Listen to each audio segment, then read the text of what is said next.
So hello and नमस्ते everyone, this is Shifali Mishra and welcome to Gyanda. हम लोग डिस्कशन करने वाले हैं टीचिंग एप्टीट्यूड के कुछ इंपॉर्टेंट क्वेश्चन जिसे आपके लिए practice test.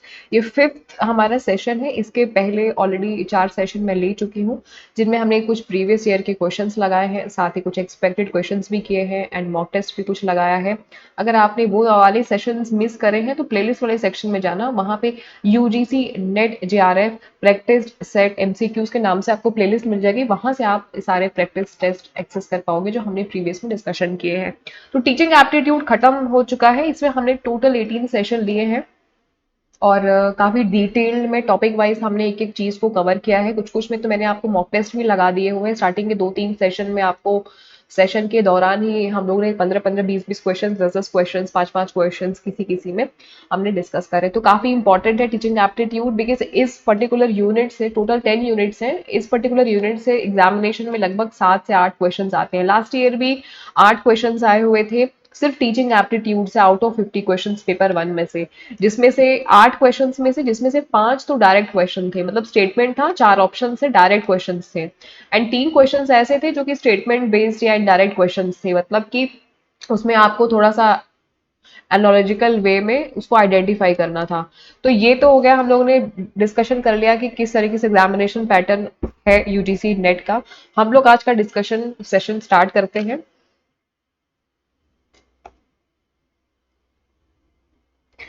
Social media handles देख लेना, आपको पर्टिकुलर आज के डेट की या जो हम लोग प्रैक्टिस सेशन लगा रहे हैं इसका आपको पीडीएफ मिलेगा कहाँ, इस इंस्टाग्राम के सॉरी टेलीग्राम के इस लिंक पे मिलेगा। इंस्टाग्राम का ये लिंक है, फेसबुक का ये लिंक है एंड देन आपका यूट्यूब का ये लिंक तो है ही है, Dnyanada bye Shefali. So basically इस वाले चैनल पे, दैट मीन्स कि इंस्टाग्राम पे जो हमने प्रीवियस ईयर के क्वेश्चन लगाए हुए हैं सब चीज का लिंक आपको यही मिलेगा एंड जितने भी सेशन हमने किए हुए हैं पीडीएफ के फॉर्म में सारे कुछ यहीं पे आपको मिल जाएंगे। तो उसको फॉलो कर लेना। प्लेलिस्ट वाले सेक्शन में जाओगे तो मिल जाएंगे आपको ये सारी वीडियोस जो हमने लास्ट डिस्कशन किया है सेशन में। पेपर 2 अगर आपका मैनेजमेंट है तो मैनेजमेंट के बहुत सारे टॉपिक मैंने आपको चैनल पे ही कवर कराए हुए हैं, तो वो भी आप देख सकते हो। सब्सक्राइब नहीं किया है तो सब्सक्राइब कर लेना, साथ ही बेल आइकन को प्रेस कर लेना ताकि आपको क्या मिल सके, नोटिफिकेशन मिल सके जब भी मैं वीडियोस आपके लिए अपलोड करूँ। चलिए स्टार्ट करते हैं आज का सेशन। सो पहला सवाल है आपकी स्क्रीन पे कि how a teacher should behave with students. मतलब सवाल पूछ रहा है कि एक टीचर को स्टूडेंट्स के साथ में किस तरीके का व्यवहार करना चाहिए, बिहेवियर करना चाहिए।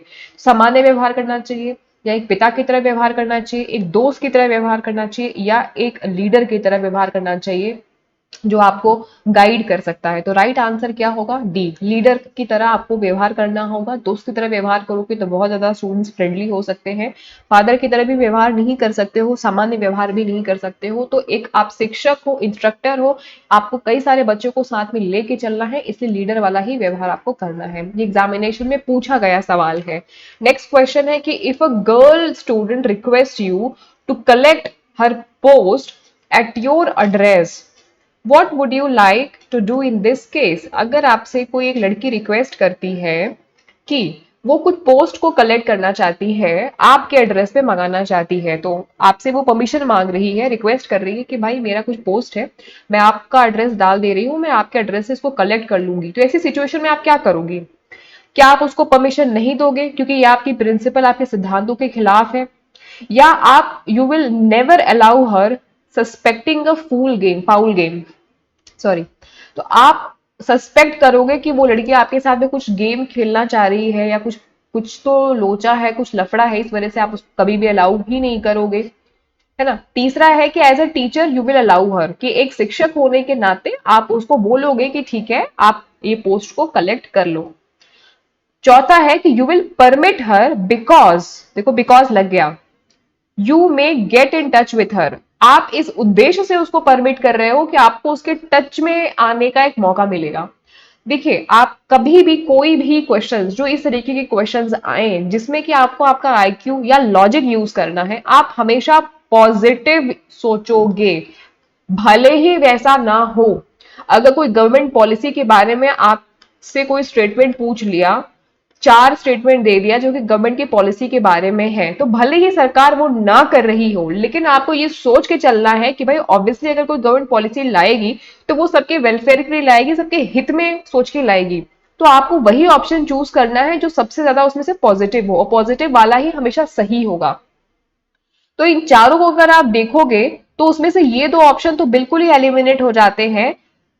डी वाले ऑप्शन में क्या बोल रहा है कि आप उसको परमिट तो करोगे, लेकिन आपका इंटेंशन यहाँ पर रॉन्ग हो गया, गलत हो गया। सी वाले में क्या है, सिर्फ एक स्टेटमेंट दिया है कि हाँ आप उसको अलाउ कर दोगे, बिना किसी चीज को सोचे या बिना उसके बारे में कुछ नेगेटिव कमेंट किए या नेगेटिव थॉट लाए। तो उसमें जो आंसर होगा इस क्वेश्चन का वो हो जाएगा C. Next question, the most important task in teaching is what, कि टीचिंग में सबसे ज्यादा महत्वपूर्ण कार्य या टास्क क्या होता है। Making monthly reports and maintaining records, कि आप अपना जो रिपोर्ट है मंथली उसको अच्छे से बनाओ या अपने रिकॉर्ड्स को बनाओ, क्या ये टीचिंग का इंपॉर्टेंट टास्क होता है। या आपको असाइनमेंट्स बनाने हैं, इसका आपको मेन टास्क होता है। या हियरिंग रिसाइटेशंस, बच्चों से आपको लर्निंग सुनना है कि भाई आप कुछ प्रवचन टाइप का दो या उनसे रीडिंग कराओ, या बच्चों को क्लास में खड़ा करके बड़े बड़े पैराग्राफ उनसे रीड कराओ, रिसाइट कराओ, उच्चारण कराओ ऊंचे ऊंचे स्वर में, क्या ये इंपॉर्टेंट टास्क होता है। या स्टूडेंट को डायरेक्ट करना ताकि उनका डेवलपमेंट हो सके और उनको एक्सपीरियंस मिल सके। Directing students in the development of experience, मतलब उनका जो अनुभव का जो विकास है वो बढ़ सके, और इसमें स्टूडेंट को या लर्नर को डायरेक्ट करना। तो इन तीनों में से सबसे ज्यादा पॉजिटिव आपको क्या लग रहा है, या नन ऑफ दीज। तो इसमें से जो सही आंसर है वो है सी। इस तरीके के जब भी स्टेटमेंट बेस्ड क्वेश्चंस आएंगे आपको हमेशा पॉजिटिव आंसर की तरफ जाना है, क्योंकि एक टीचर हमेशा पॉजिटिव होकर के सुनेगा, और एक हम ये मान के चलते हैं कि लर्नर भी पॉजिटिव वे में ही बैठा हुआ है कुछ सीखने के लिए। फोर्थ क्वेश्चन, कि the most accurate statement about teaching machine is what, teaching machine के बारे में सबसे एक्यूरेट स्टेटमेंट क्या है इन चारों में से। तो पहला है कि BF Skinner begin the movement for their use, कि जो बीएफ स्किनर है उन्होंने इस मूवमेंट की शुरुआत करी थी ताकि वो टीचिंग मशीन का, टीचिंग टूल्स का इस्तेमाल कर सके। तो ये सी बिल्कुल सही बात है। दूसरा है they were designed as an economy measure to replace teachers, इनका डिजाइन ही इस तरीके से किया गया था ताकि टीचर को रिप्लेस किया जा सके, ये गलत है। इसका डिजाइन ये सोच के बिल्कुल नहीं किया गया था कि टीचर को रिप्लेस किया जाना है, टीचर को हेल्प करना है, टीचिंग एड में हेल्प कर सके, इस वजह से टीचिंग मशीन को लाया गया था कि इन सारी मशीन का यूज करके टीचर प्रभावी तरीके से अपनी टीचिंग को या अपनी नॉलेज को, एक्सपीरियंस को लर्नर तक पहुंचाएगा। They are not as efficient as teacher in reinforcing responses, वो टीचर की तरह बिल्कुल भी इफिशियंट नहीं है वो रिस्पॉन्सेज को री इन्फोर्स करने के लिए या सुदृढ़ करने के लिए। तो ये भी बिल्कुल गलत है, क्योंकि टीचिंग मशीन का इस्तेमाल करके आप स्टूडेंट्स को बहुत ही इफेक्टिव तरीके से या इफिशियंट तरीके से उनके रिस्पॉन्सेज को आप री इन्फोर्स कर सकते हो, सुदृढ़ कर सकते हो। They can be use for all learning programs, वो सभी लर्निंग प्रोग्राम्स के लिए आप इनका इस्तेमाल कर सकते हो। इन चारों में से जो सबसे अप्रोप्रिएट है वो ये है first, DF Skinner begin this movement for their use. अब इस तरीके के जब भी स्टेटमेंट आएंगे जहां आपको लगे कि कुछ डाउट हो सकता है तो आप मोस्ट फेवरेबल हमेशा ऑप्शन चूज करोगे। तो बीएफ स्किनर ने शुरू किया था इस मूवमेंट के बारे में ताकि इस्तेमाल किया जा सके टीचिंग टूल्स को या टीचिंग मशीन्स को। नेक्स्ट क्वेश्चन, कि Dalton scheme of education is useful for which one of the following, Dalton scheme जो एजुकेशन में लाई गई थी वो किस चीज के लिए यूजफुल है इन चारों में से। क्या वो शिशुओं के लिए काम आती है, क्या वो छोटे बच्चों के लिए काम आती है, क्या वो ओल्डर चिल्ड्रन के लिए काम आती है, या इसमें से किसी के लिए भी काम नहीं आती है। सो बेसिकली जो डेल्टन स्कीम है वो ओल्डर चिल्ड्रन के लिए, उनको मद्देनजर रखते हुए उनको अच्छी लर्निंग प्रोवाइड करने के लिए, उनको इफिशिएंट इफेक्टिव तरीके से प्रोवाइड करने के लिए नॉलेज, एक्सपीरियंसेस एंड उनको एक अच्छा अनुभव दिलाने के लिए डेल्टन स्कीम लाई गई थी एजुकेशन में, ओल्डर चिल्ड्रन के लिए बेसिकली आई थी। नेक्स्ट क्वेश्चन है, why should a student not be punished severely, किसी भी स्टूडेंट को बुरी तरीके से पनिशमेंट क्यों नहीं देनी चाहिए। पहले ऑप्शन में क्या बोल रहा है कि ऐसा हो सकता है कि वो टीचर से ही झगड़ा करने लगे, इस वजह से उसको पूरी तरीके से पनिशमेंट नहीं देनी चाहिए। दूसरा है he may leave the school and join another, इस बात की डर है या संभावना है कि वो स्कूल को ही छोड़ दे और कोई दूसरा स्कूल ज्वाइन कर ले। या तीसरा है कि हिज पेरेंट्स में क्वारल विद टीचर, टीचर के साथ में पेरेंट्स क्वारल झगड़ा कर सकते हैं। या चौथा है कि द स्टूडेंट में develop a negative attitude, student negative attitude develop कर सकता है अपने टीचर के लिए, अपनी पढ़ाई के लिए या स्कूल के लिए। देखिए ऐसा भी होता है, ऐसा नहीं है कि ये नहीं होता है ना। टीचर्स जब बच्चों को पनिश करते हैं तो कई बार पेरेंट्स आ जाते हैं झगड़े करने के लिए, ऐसा होता है, राइट। ऐसा भी होता है कि बच्चे कई बार मतलब पेरेंट्स कई बार अपने बच्चों को स्कूल से निकलवा के दूसरे स्कूल में एडमिशन करा देते हैं, ये भी होता है। ऐसा भी होता है कि बच्चा टीचर से झगड़ा करने लगता है, ये भी होता है, तीनों ही चीजें होती हैं। लेकिन हमने क्या पढ़ा अभी, हमने क्या समझा कि हमें पॉजिटिव रिस्पॉन्स की तरफ जाना है, स्टूडेंट सेंट्रिक रिस्पॉन्स हमें देना है, जो स्टूडेंट के लिए हमेशा अच्छा हो सके, हमें वही सोच के हमेशा रिस्पॉन्स देना है। और स्टूडेंट हमेशा क्या होते हैं, स्टूडेंट को हमेशा हम ये मान के चलते हैं कि भाई वो गलती कर सकता है, उसको सुधार का मौका हमेशा मिलना चाहिए, तभी उसका विकास हो पाएगा। और टीचर को हमेशा क्या है कि टीचर हमेशा अच्छा सोच करके ही सारी चीजें करता है, हमेशा पॉजिटिव रिस्पॉन्स की तरफ, मतलब टीचर के भी एंड से और स्टूडेंट के भी एंड से। तो इसमें क्या है, क्योंकि जब भी हमने एक क्वेश्चन अभी पढ़ा कि अगर कोई एक लड़की है वो बोलती है कि भाई मैं मुझे कोई आपके घर पे कुछ पोस्ट मंगाना है, कुछ डिलीवरी करानी है सामान की, तो मैं करा लूं। हो सकता है कि कोई गेम हो, आज की डेट में तो कुछ भी पॉसिबल है। लेकिन हमें स्टूडेंट सेंट्रिक सोचना है, पॉजिटिव, कि भाई हम उसको अलाउ करेंगे। टीचर के भी सेंट्रिक हमें पॉजिटिव सोचना है, राइट। तो ये एक बात है, तो इसमें ऑप्शन क्या डी है, डी सही है कि स्टूडेंट में डेवलप, ये हो सकता है कि स्टूडेंट नेगेटिव एटीट्यूड जो है वो डेवलप करने लगे स्टडीज के लिए या टीचर के लिए या स्कूल के लिए। तो ये सारी चीजें हैं। नेक्स्ट क्वेश्चन है कि the term least restrictive environment, ये एक टर्म है, लीस्ट रिस्ट्रिक्टिव इन्वायरमेंट मतलब एक ऐसा वातावरण जहां पे सबसे कम रिस्ट्रिक्शन दी गई हुई, सबसे कम प्रतिबंध या अवरोध है, refers to education of the what, इनमें से सबसे ज्यादा कम लीस्ट रिस्ट्रिक्टिव इन्वायरमेंट किसके लिए होता है, मतलब उनको एडवांटेज दिया जाता है, उनको लिबर्टी दी जाती है, सबसे कम रिस्ट्रिक्शन उन्हीं बच्चों के लिए यूज होता है, या आप बोल सकते हो कि लीस्ट रिस्ट्रिक्टिव इन्वायरमेंट होता है, सबसे ज्यादा लिबर्टी मिलती है। तो कौन कौन है ऐसे स्टूडेंट्स, जो स्टूडेंट्स हैंडीकैप्ड हो, मतलब कि जिनका कोई फिजिकल एबिलिटी में कुछ प्रॉब्लम हो, डिसेबिलिटी हो, फिजिकली प्रॉब्लम हो, या स्टूडेंट जो गिफ्ट बहुत ज्यादा देते हैं, या अर्ली चाइल्डहुड यंगस्टर्स, मतलब कि जो ऐसे बच्चे जो कि अपने अर्ली चाइल्डहुड में हैं और थोड़े से यंग हैं, या ऐसे स्टूडेंट जो रिटार्ड हैं, मतलब मेंटली जिनको प्रॉब्लम है। तो सबसे लीस्ट रिस्ट्रिक्टिव इन्वायरमेंट होता है हैंडीकैप लोगों के लिए, जो कि बिल्कुल पढ़ सकते हैं, समझ सकते हैं, बट कुछ फिजिकल डिसेबिलिटी की वजह से उनको कुछ फैसिलिटी या लीस्ट रिस्ट्रिक्शन दिया जाता है, सबसे कम से कम रिस्ट्रिक्शन ऐसे बच्चों के लिए अवरोध या बाधा, या बोल सकते हैं हमेशा उनके लिए रूल्स एंड नॉर्म्स हमेशा जो लीस्ट रिस्ट्रिक्टिव होते हैं उनके फेवरेबल ज्यादा उनको हो सके, ताकि उनकी एजुकेशन और अच्छी हो सके, उसको मद्देनजर रख के इनको क्या दिया जाता है, एडवांटेज। नेक्स्ट क्वेश्चन है, according to Dewey education is the what. So Dewey ने एडुकेशन के लिए बोला है क्या, तो ड्यूरी बोलते हैं कि एडुकेशन एक सोशल नीड होती है, इसका जो राइट आंसर है वो है ऑप्शन ए।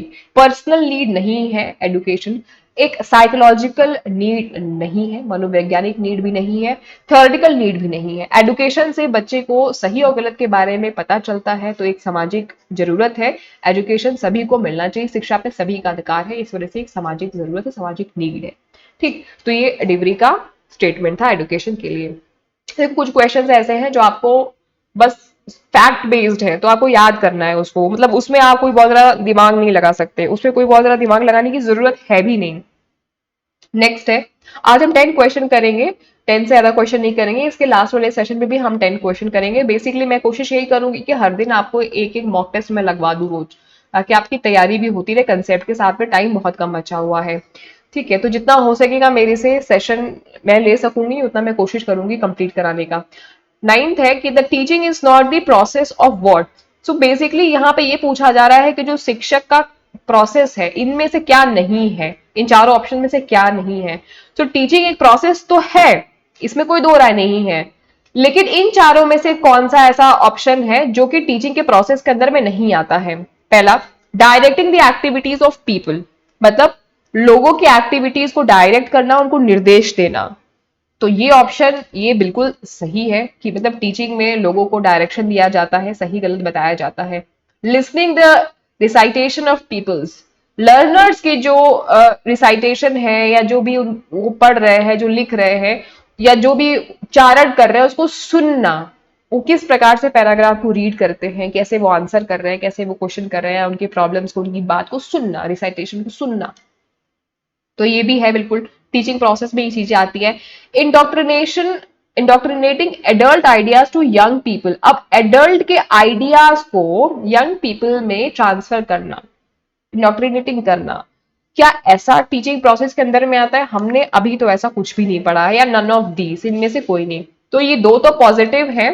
तो देखो हमेशा एग्जाम में ना ज्यादातर नन ऑफ दीज वाला ऑप्शन कभी भी नहीं लगता है, मतलब तीन में से कोई ना कोई एक ऑप्शन होता ही होता है जो इस क्वेश्चन का आंसर होता है। नन ऑफ दीज में तो रेयरली ही ऐसा होता है कि नन ऑफ दीज वाला हो जाए।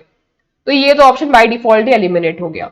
तो नाइन्थ में जो सही ऑप्शन है वो ये, क्योंकि हमने अभी तक ऐसा कुछ नहीं पढ़ा। हमने टीचिंग एप्टीट्यूड में इतना सब कुछ पढ़ लिया, लेकिन ऐसा चीज हमने कहीं भी नहीं पढ़ा कि एडल्ट आइडियाज को यंग पीपल में हमें डालना है या ऐसा कुछ इन्फ्लुएंस लाना है। नेक्स्ट क्वेश्चन है कि the major objective of education is what? शिक्षा का सबसे मेजर ऑब्जेक्टिव उद्देश्य क्या होता है? सोसाइटी को रिफॉर्म करना है, सोसाइटी को सुधार करना है, ये होता है। नेक्स्ट है मेकिंग स्टूडेंट्स डिसिप्लिन, स्टूडेंट्स को डिसिप्लिन में लेके आना है, ये होता है। या डेवलपिंग इनहेरेंट एबिलिटीज या पावर ऑफ स्टूडेंट्स, स्टूडेंट के अंदर में जो एबिलिटीज है उनको डेवलप करना, और या स्टूडेंट्स के अंदर में जो पावर है, जो शक्ति है, उनका विकास करना।